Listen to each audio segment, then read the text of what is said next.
I look up and the entire thing is a white cloud of vehicles coming my way. And we are 10 miles ahead of everybody. We're out in the middle of nowhere in Humvees and tracks. And there's no, and I'm like, what is that? Went and grabbed some binoculars, looked, and it is Iraqi vehicles coming towards us. Like just a wall of, it looked like a sandstorm because there was so much sand in the air Right. from the vehicle driving. And I said, Lieutenant, and he's like, get in the vehicle. We like ran in. He's like, he started calling it in, and we started driving back. And as he's like, as we're almost, we see tanks going this way and helicopters going that way. And so he's like, we're just gonna pull up on that hill over there and just watch this. And so that's what we did. We just, me and this other, I don't even know which lieutenant it was, to be honest with you. But I sat up there and we were watching them. We were listening on the radio, listening to our crews talking, and just watching them play with these guys. I mean, they were playing with them. You on the radio, they're like, "This is a joke," you know. I mean, our M1 tanks could go 50, 60 miles an hour, you know, and their tanks could go maybe 15, 20, maybe. And it was just kind of like sad to watch because it was not an effort for any of us. I mean, I just made you really proud to be an American. Like, I know how weird that sounds, but you're watching this and you're like, wow, like we are really not messing around. When I was pulled back from that first night, there were helicopters, explosions, people explode. I've seen people explode. I mean, I watched Iraqis. I watched a guy step on a mine, not pleasant. Iraqis. Now, I never saw any Americans hurt. The only American I saw hurt was after the war, and he got hit by a truck thing in an accident. As you're watching these Iraqi vehicles just being decimated, are some Iraqis, jumping out of their vehicles and trying to surrender? Uh, that first night was hard to tell because it was black. I mean, again, it was dark out, and I was only given the night vision. He would just hand them to me whenever he didn't need them. So I would just sit there and watch this craziness going on. And not that first night, no. I didn't see anybody actively trying to surrender. Um, the only people we saw prior to that, they weren't soldiers though. They were just refugees walking. That was again the first people we encountered were just refugees. These poor families, children and women, with everything they had, walking in the opposite direction that we were going. And we were, like I said, we fed them. We were throwing MREs at them and stuff. And that first night, no, there was no. It wasn't until we got to this village where we had dropped these pamphlets. I would say that. So the first night, no. I would say on day two, which was actually about day three because we drove for a whole day and a half or so.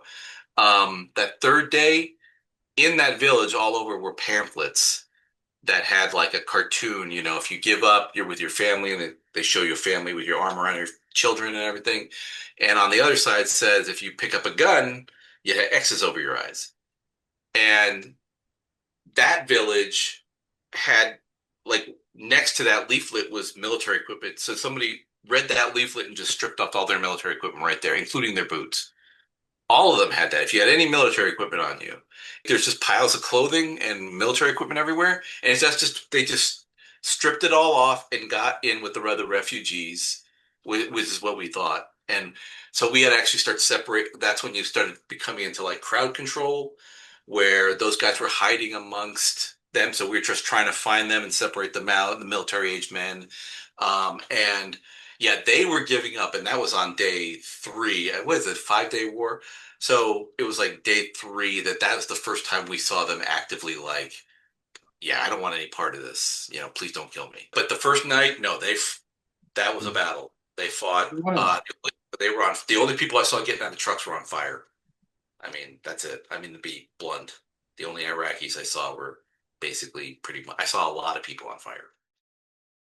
As you say in what you've written, you talk on the one hand about this overwhelming military power, and of course, in this operation, there are so many countries involved, but the United States is the primary power, and that's what you're witnessing. Um, and how impressive and kind of overwhelming that was. You also say that, you felt sorry at a certain point, pretty quickly. You're feeling sorry for the Iraqis.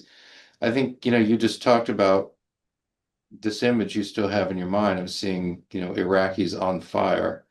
Um, but just, just spell that out a little bit, that feeling of, feeling sorry for the Iraqis in the course of this operation. What kind of things, you've already said something, what kind of things did you see that led you to feel a little sympathy for them?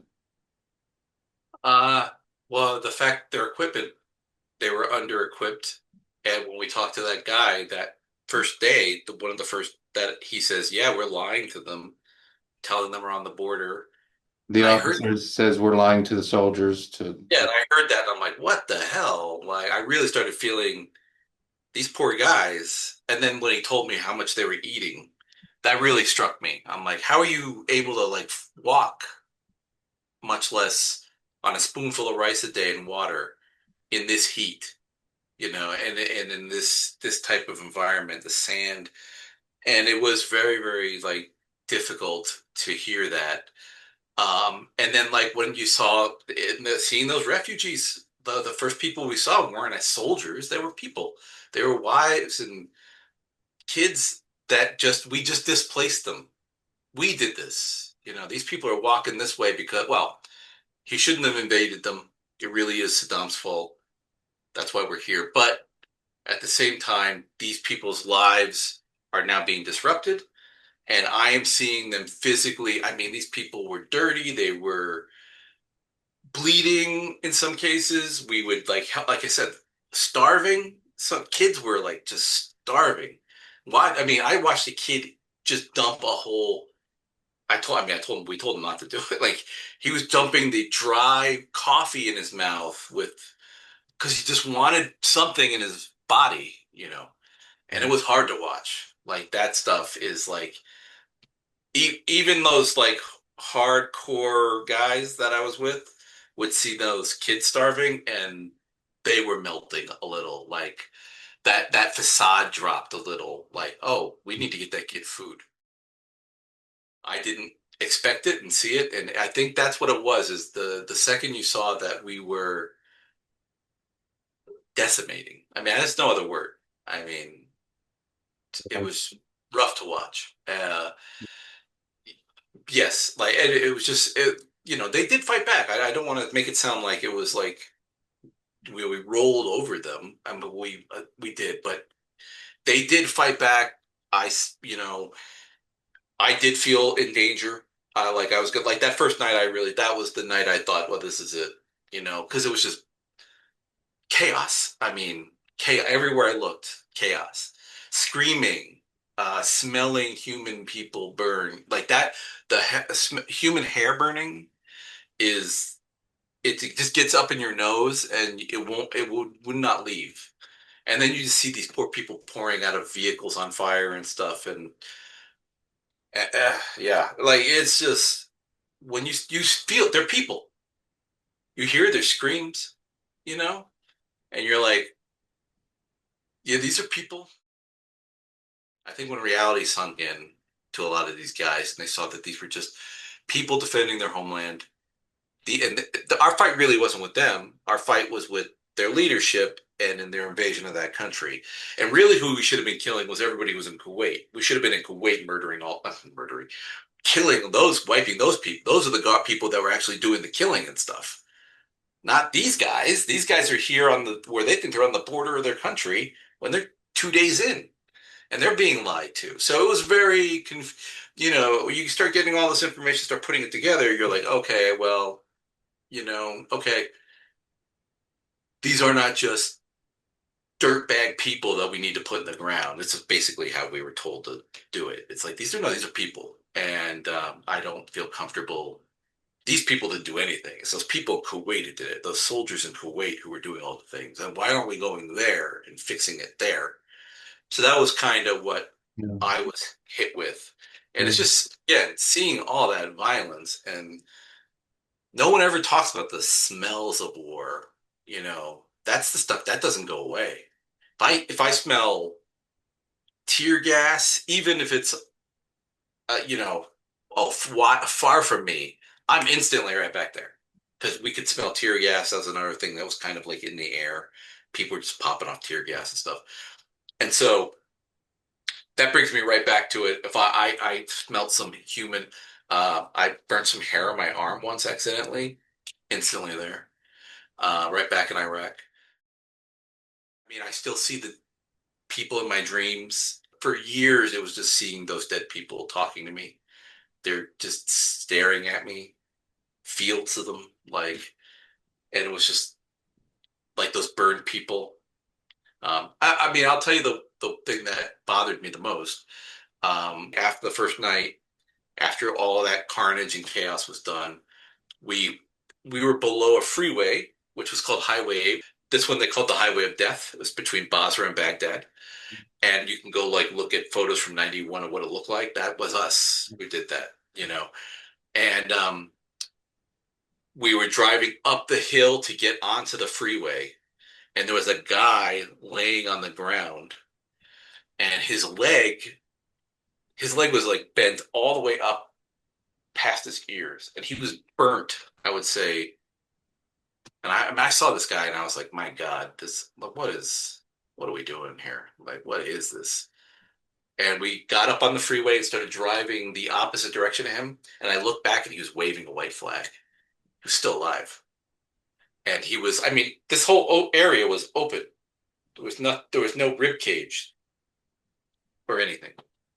And he's still alive, and he's waving a white flag. And I'm like, let me go out and shoot that guy. But like, I never want to kill anybody in my life. Like, never felt that. But that guy just wanted to say, like, I wanted to like put him out of his misery. You know, even if he survives, I don't know how he survives. You know, it's like it really to say it bothered me is a big understatement because that is when I started when I saw that guy and he was still alive, I started questioning everything. Like, why are we doing this? You know, these aren't the right guys. This guy didn't kill any Kuwaiti. You know, that was the stuff that started bothering me. It's like I understand it's all part of the same big army and everything. I get that, but the fact that this guy didn't actually commit any atrocities and he's like lying on the ground like that really, really bothered me. And the fact that it's like, and when we came back, when we were turned around and we're driving back to Saudi Arabia, we got to see everything we did, all the skeletons, and they were all sitting out in the sun the whole time, and there were birds picking eyes out. It was like going through a movie set, and you're like, my thought was these, and we had these things called ace movers, and they're just basically like armored earth movers. They would just like they had like a scooper in the front, and they could like just dig. So they were basically just digging these giant holes, turning around, taking that vehicle and pushing it right into the dirt and then pushing dirt right over it. And I was thinking to myself the entire time, their parents are never going to know where they are. They're never going to know where their son is.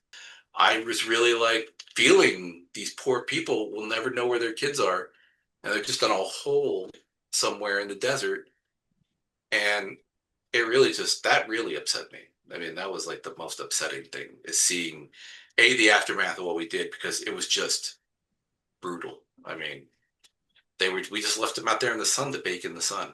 And Yeah. it was, you just don't, it's just the aftermath. You think you're doing the right thing and then you're like, oh, I see aftermath of what we did.